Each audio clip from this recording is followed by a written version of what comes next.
Out a statement this morning. I'm canceling my trip to Germany and to Africa. We're going to try to work those out later, but I just don't think I can be out of the country at this time. Number one. And number two, we're going to stay focused on what's ahead of us right now. I've been briefed by the senior leaders of this administration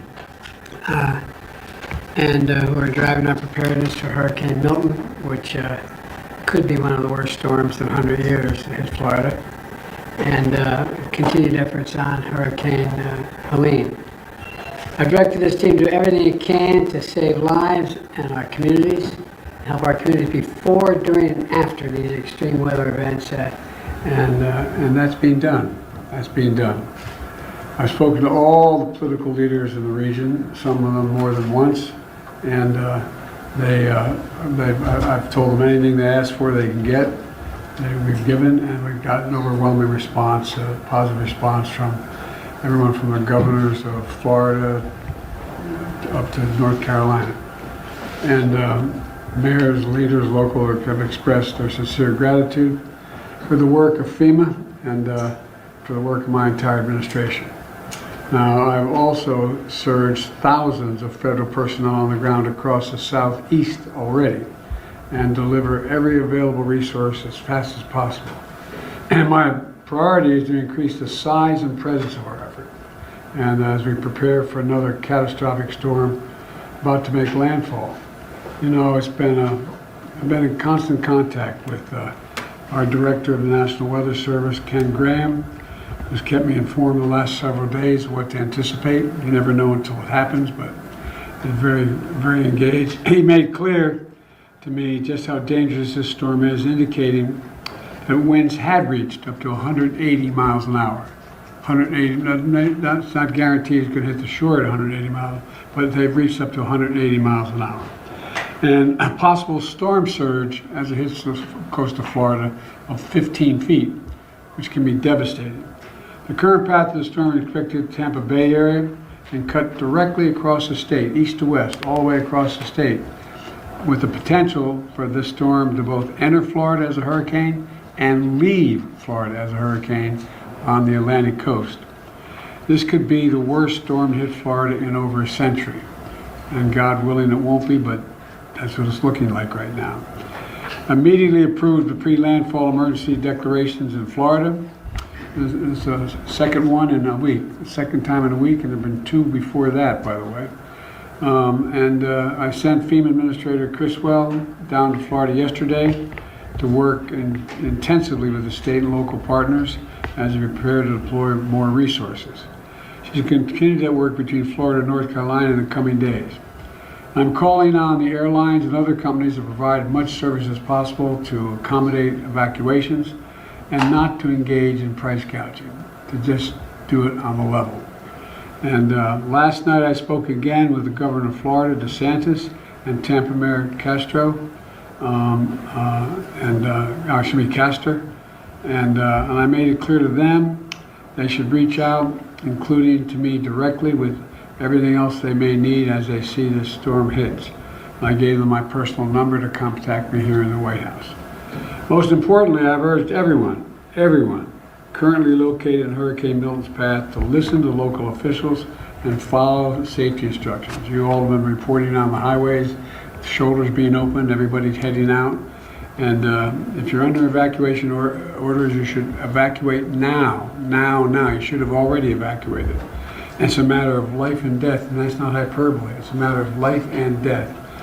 So let me add that FEMA has provided 300 ambulances to move people who can't move themselves out of healthcare facilities. And while we prepare for Hurricane Milton, we're still surging resources in North Carolina, Georgia, South Carolina, Florida, Tennessee to respond to Hurricane Helene. And it's real. The impact is still there. And we're going to leave, we're not going to leave until the job is done. It's going to take time, and before it's all over, it's going to take tens of billions of dollars to get it done. And Kamala and I are keeping all of you in our prayers out there. There's a lot of people. The good news is, just before we called you in, I received information that the number of missing persons has been significantly reduced, lost from the first hurricane, but we'll have more information on that later. So that's the situation, and we're not going to leave till the job is finished. It's going to take a while. Sir, what's the risk of political figures sharing misinformation during this time? The past's prologue is real, but the fact of the matter is, I think we have, I've been able to contact all the governors. They are sticking up for what they've asked for. They're pointing out that they're satisfied with everything they're getting, but I can't speak for others on the internet. And I mean, just look. Those who do it to try to damage the administration. Well, we can take care of ourselves. But it misleads people. It puts people in circumstances where they panic, where they really, really, really worry. They think they're not being taken care of. And it really is, it's going to sound, use an old phrase, it's un-American. It really is. People are scared to death. People know their lives are at stake. All that they've worked for, all that they own, all that they value. And it's just, anyway. Mr. President, can you give us a sense of how Vice President... Thank you, guys. Can you give us a sense of Vice President Harris's role in this? Wait. I'll have plenty of time to talk about Angola. I still plan on going to Africa. I'll have plenty of time to talk about what's going on in Latin America and South America in terms of the Amazon.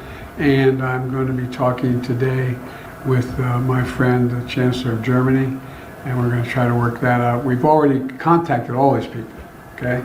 But I'm going to be on the phone today.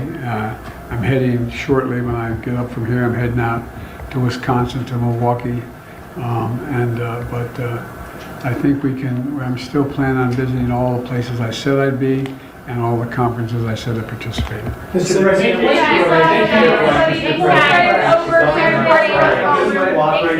as far as everything you'd like to do.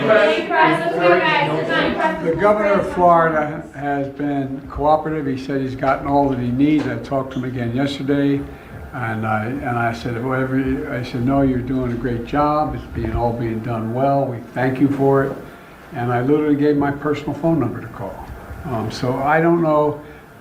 There was a rough start in some places, but every governor from Florida to North Carolina has been fully cooperative and supportive and acknowledged what this team is doing. And they're doing an incredible job. But we got a lot more to do. Let's go. Thank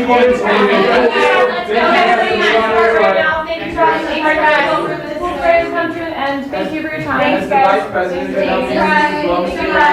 Thank you, guys. Thank you, press. Let's go. Thank you, press.